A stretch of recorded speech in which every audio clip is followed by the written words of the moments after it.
ప్రజలకి రేపు పొద్దున అతను కనుక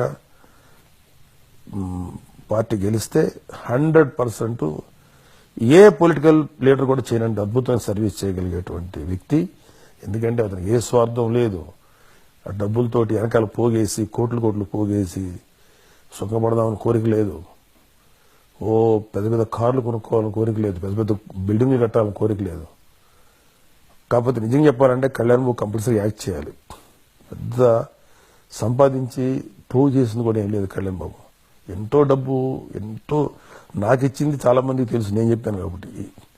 తెలియకుండా ఎన్ని కోట్ల మందికి ఎన్ని కోట్ల రూపాయలు ఇచ్చాడు.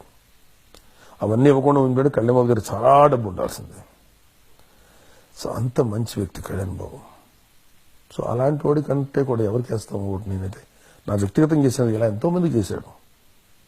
కార్గిల్లో అతను ఎంత డబ్బు ఇచ్చాడు, మొన్న హుదూద్కి ఎంత ఇచ్చాడు, చెన్నై తుఫాన్లకి ఎంత ఇస్తూనే ఉంటాడు అతను. ఆ డబ్బు దగ్గర అలా పట్టుకునే మనిషి తన డబ్బే ఇస్తున్నాడు. తను కష్టపడి చెమటోడ్చిన డబ్బే కోట్లు అలా ఇచ్చేస్తాడు. అలాంటి వాడు రేపు రాజకీయాల్లోకి వస్తే ఎలాంటి సర్వీస్ చేస్తాడో ఒకసారి ఊహించండి. He's the best option for Andhra Pradesh politics in coming years. Kalyan Babu మించినటువంటి గొప్ప ఆప్షన్ ఆంధ్రప్రదేశ్ రాజకీయాలకి లేదు, ప్రజలకు లేదు. This is my strong opinion. Kalyan Babu ఒక అద్భుతంగా మారబోతున్న ఒక గొప్ప రాజకీయ నాయకుడు. That's all.